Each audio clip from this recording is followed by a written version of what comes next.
Everybody down as dog. Yeah. It's still going to be people who will abuse it. Yeah. So your estate agent found you that buyer.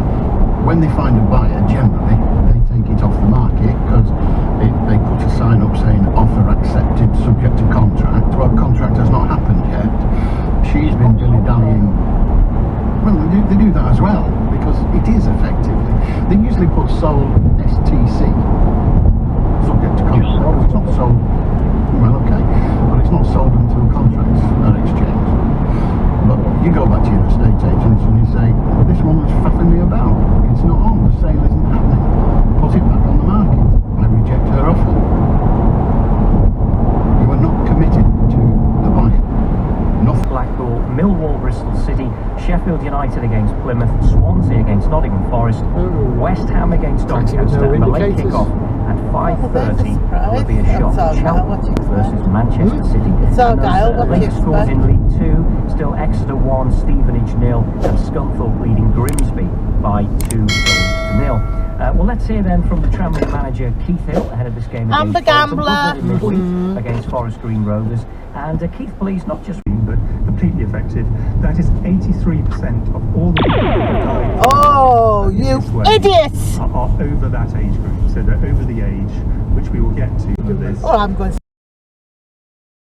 So I'm going to give him another one. Children under the age of 18 who go into hospital, relatively speaking, very small compared to adults. Thank you very much. Thanks very much, Chris. Let's go to the public. Spencer and Hamilton. I'm going to look away from that press. Oh, there's another car, there's another car. BBC Radio Mercer. Let's head to our political reporter, Claire Hamilton, just to maybe just recap, Claire, those main points from tonight's briefing. Yes, Helen, and BBC Radio Merseyside.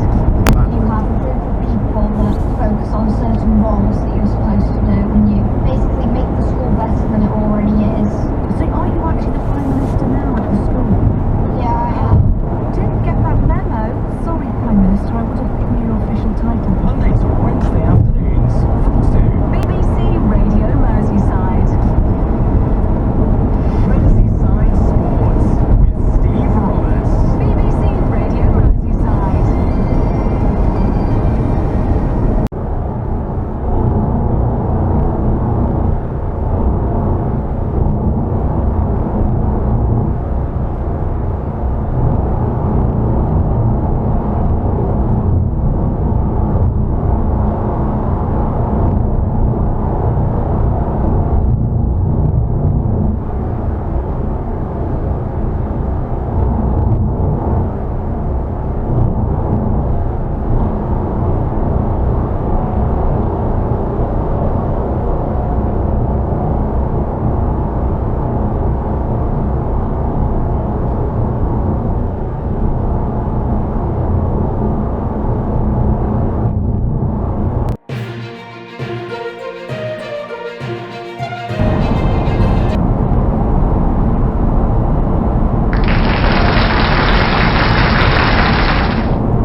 side of the game.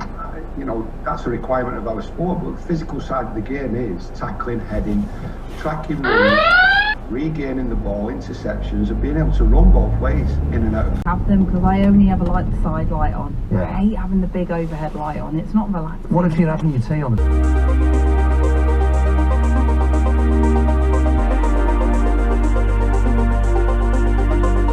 Always put the big light on when you can't see a great explosion. Actually, I'm sorry, it's me. It's probably me, it's not you, mate. Of course it was the big light. There was nothing better in the cold winter tonight than saying, Dad, King Kong's on the telly tonight. We pull up the couch and put the big light on. Okay. So the health secretary talking about various postcodes, and we looked at different parts of the country, and then we saw up where we are. I think it was, wasn't it, Sefton, Southport, one of 80. And 6 people that are on People's Choice Award. So effective 6 finalists. So effectively, you know, people have voted, have been out and voting. So it's the People's Choice for Liverpool City region. So it's going to be into round 5. They'll play the winners of Wickham versus Tottenham. I think we all know who it's likely to be, but in the FA Cup you never can tell. Duncan Ferguson.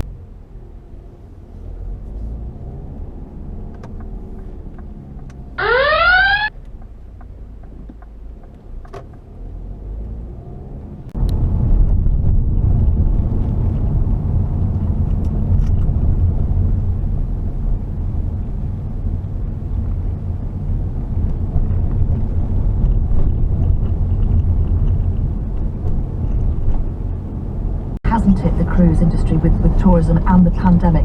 Can you gauge for us the future of the cruise industry? Yeah, well, the one thing about the cruise industry pre-pandemic, before the pandemic struck, that it was a very innovative, it was a very ambitious, and it was a very forward-thinking industry. And these massive global companies are determined to get back into business, providing cruise holidays for people as soon as they possibly can. And I think it's interesting that the city have said today they're sort of taking stock, reviewing the timescales. That's one thing the industry isn't doing. It's actually racing ahead with how.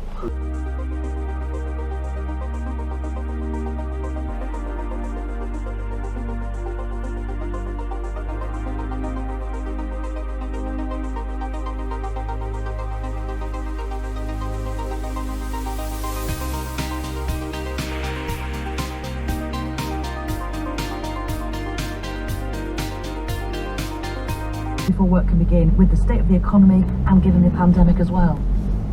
Yeah, well, that's another point, because it's a very expensive project. It's coming in, I think the last time figures were quoted, it was about £90 million, and it includes a hotel, which is due to be built on Princess Parade as well. Obviously that could come at a later date. The first thing is to get the terminal built. When work starts, it remains to be seen. This order that's been granted, will be granted in Parliament, allows them to start the demolition of the old